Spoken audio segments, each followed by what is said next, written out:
Hai sobat semua, apa kabar?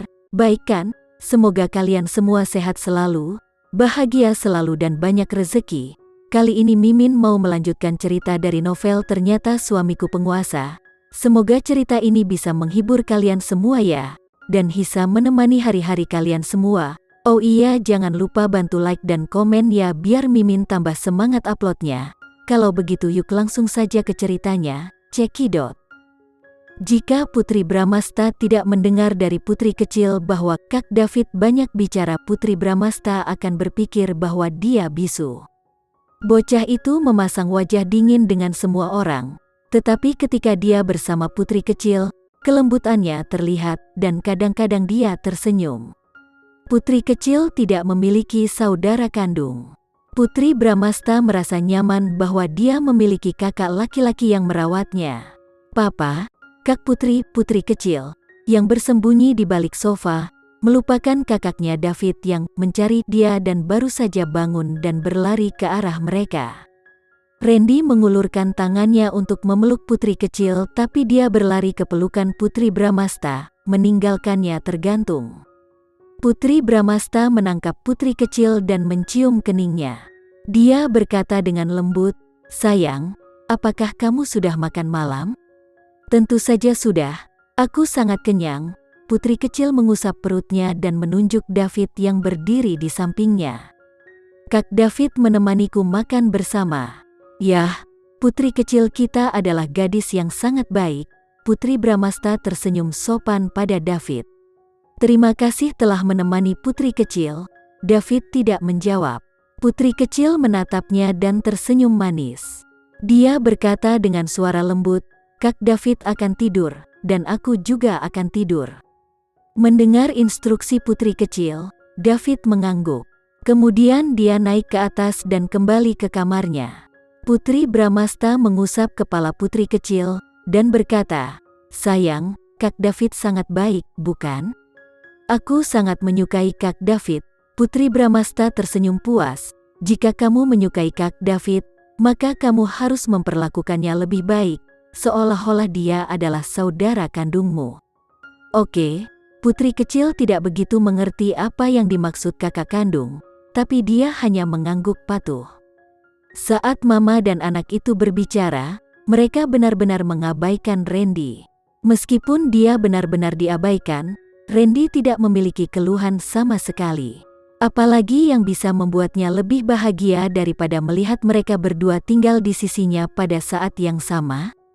Putri Bramasta membantu putri kecil mandi, membaringkannya di tempat tidur, dan berkata dengan lembut, "Sayang, Papa akan bermain denganmu sebentar. Aku punya sesuatu untuk dilakukan." Randy meraih Putri Bramasta, yang hendak pergi, dan memanggil namanya. Putri Bramasta tersenyum padanya, dan berkata, "Aku akan menyetrika pakaian putri kecil. Aku akan segera kembali." Randy tahu bahwa dia marah padanya, jadi dia sangat khawatir bahwa dia akan pergi dan tidak kembali. Tapi sebenarnya dia tidak bisa memaksa dirinya untuk marah padanya, meskipun dia tidak mengerti mengapa. Putri Bramasta mengambil pakaian dan kembali ke kamar setelah mengambil setrika. Di dalam ruangan, putri kecil dengan gembira berguling-guling di atas Randy, tertawa di mana-mana. Dia terlihat sangat bahagia. Ketika dia melihat papa dan anak itu berinteraksi, Putri Bramasta tidak bisa memalingkan muka, dan hatinya melunak. Ketika dia melihat mereka, Putri Bramasta memikirkan banyak hal. Dia ingat bagaimana Randy menemaninya selama masa rehabilitasi dan merawatnya dengan baik. Randy benar-benar peduli padanya. Bagaimana mungkin dia tidak menyadarinya?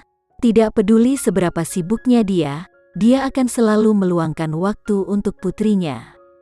Bagaimana bisa pria yang baik seperti itu menjadi tipe orang yang hanya peduli pada putrinya dan tidak peduli padanya, seperti yang dikatakan ayahnya? Putri Bramasta menarik napas dalam-dalam dan berkata, "Sayang, aku membuatkan beberapa baju baru untukmu. Maukah kamu mencobanya?" "Aku mau." Putri kecil berguling dari Randy dan menjawab dengan gembira. Randy mengambil pakaian dari Putri Bramasta, dan berkata, kamu sudah bekerja keras. Aku yang akan mengganti pakaiannya. Aku tidak bisa membiarkanmu melakukan semuanya. Itu akan membuatku tampak tidak berguna sebagai seorang papa. Saat dia berbicara, Randy dengan terampil melepas piyama putri kecil dan kemudian membantunya mengenakan rok. Gaun merah muda itu tidak terlihat sangat luar biasa, tetapi ketika Putri Bramasta mengenakan renda dengan pita besar di pinggang putri kecil, gaun itu tampak luar biasa pada dirinya. Sayang, apakah kamu menyukainya? Putri Bramasta bertanya dengan hati-hati. Dia melihat bibirnya mengering karena gugup. Dia takut putrinya tidak akan menyukai hadiah pertama yang dia berikan padanya. Randy dengan cepat bekerja sama dengan Putri Bramasta dan berkata dengan sedikit berlebihan, "Wow, itu sangat indah. Ini adalah gaun putri kecil yang paling indah yang pernah aku lihat." Putri kecil berbalik di tempat tidur dan berkata dengan suara manis, "Aku ingin melihat ke cermin." Dia adalah seorang gadis kecil yang cerdas. Dia tidak akan percaya penilaian papanya. Dia harus melihatnya sendiri. Papanya sangat menyukai Kak Putri. Siapa yang tahu jika dia hanya berbohong untuk membantu Kak Putri terlihat baik. Melihat bayangannya yang indah di cermin, putri kecil sangat senang. Dia berbalik dan memberikan beberapa ciuman di wajah Putri Bramasta dan berkata, "Terima kasih Kak Putri, aku sangat menyukainya." "Yah, terima kasih banyak karena kamu menyukainya." Putri Bramasta juga membalas ciuman putri kecil. Menerima pengakuan putri kecil, Putri Bramasta merasa lebih bersemangat daripada saat menerima penghargaan desainer internasional. Bukan hanya gaun itu, putri kecil juga sangat menyukai dua pakaian lainnya. Putri kecil mulai percaya apa yang papanya katakan, bahwa pakaian yang dibuat Kak Putri memang yang tercantik. Dia memakainya dan tidak ingin melepasnya bahkan ketika dia pergi tidur. Putri Bramasta harus menggantinya dengan piyama setelah dia tertidur. Melihat putri kecil yang lucu, Putri Bramasta menciumnya lagi. Setiap kali dia memikirkan bagaimana putri kecil adalah anaknya sendiri, dia merasakan kepuasan yang tak terlukiskan. Dengan putri kecil yang tertidur, suasana segera menjadi sunyi. Kedua orang yang berbaring di kedua sisi putri kecil menatap langit-langit bersamaan. Mereka berdua memiliki banyak hal untuk dikatakan satu sama lain, tetapi tidak tahu harus mulai dari mana.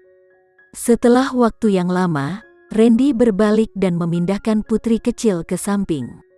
Dia berbaring di samping Putri Bramasta dan menariknya ke dalam pelukannya. "Randy, apa yang kamu lakukan?" Putri Bramasta mencoba memberontak, tapi dia tidak bisa.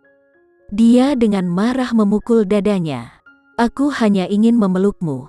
Randy memang ingin memeluknya, merasakan kehangatannya mengisi lubang di hatinya. Mendengar suaranya yang rendah, hati Putri Bramasta melunak. Dia diam-diam meletakkan tinjunya dan meringkuk di lengannya, diam-diam mendengarkan detak jantungnya yang kuat. "Randy, apa kau menyembunyikan sesuatu dariku? Selama kamu memberitahuku terus terang, aku akan memaafkan kamu." Putri Bramasta benar-benar ingin memberitahu Randy hal ini, tetapi dia tidak bisa memaksa dirinya untuk mengatakannya. "Putri, percayalah padaku, apapun yang terjadi, kau harus percaya padaku. Percaya bahwa aku bisa menangani semuanya. Percayalah bahwa aku dapat melindungimu dan melindungi putri kita." Randy benar-benar ingin memberitahu Putri Bramasta tentang ini, tetapi dia tidak bisa memaksa dirinya untuk mengatakannya. Randy tidak ingin menambah masalah yang ada. Dia akan mengakui segalanya kepada Putri setelah dia selesai menangani situasi. Dia harus bisa menerimanya saat itu. Putri Bramasta menarik napas dalam-dalam. Dia akan mempercayainya lagi. Dia harus percaya bahwa dia melakukan segalanya untuk kebaikannya sendiri, dan tidak menyakitinya seperti ayahnya, Septian Bramasta. Randy telah memberitahunya sebelumnya bahwa dia sedang dalam perjalanan bisnis ketika semuanya terjadi 3 tahun lalu. Ketika dia kembali, Semuanya sudah berlalu. Anak itu dilahirkan melalui operasi, dan dia telah kehilangan istrinya. Dia tidak tahu apa yang terjadi. Selama bertahun-tahun, dia telah mencarinya. Jadi Putri bersedia mempercayainya. Meskipun dia telah memutuskan untuk mempercayai Randy, Putri tidak bisa hanya duduk di sana dan tidak melakukan apa-apa. Dia tidak ingin bergantung pada Randy untuk segalanya.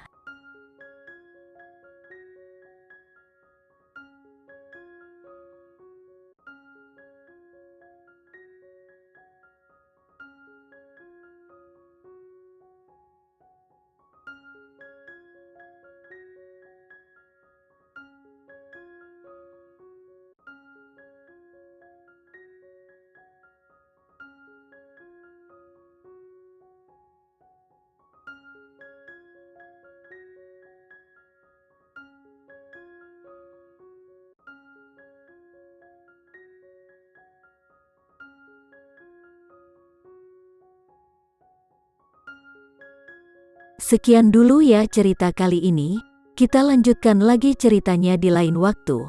Oh iya, bagaimana menurut kalian? Semoga bisa sedikit menghibur kalian semua.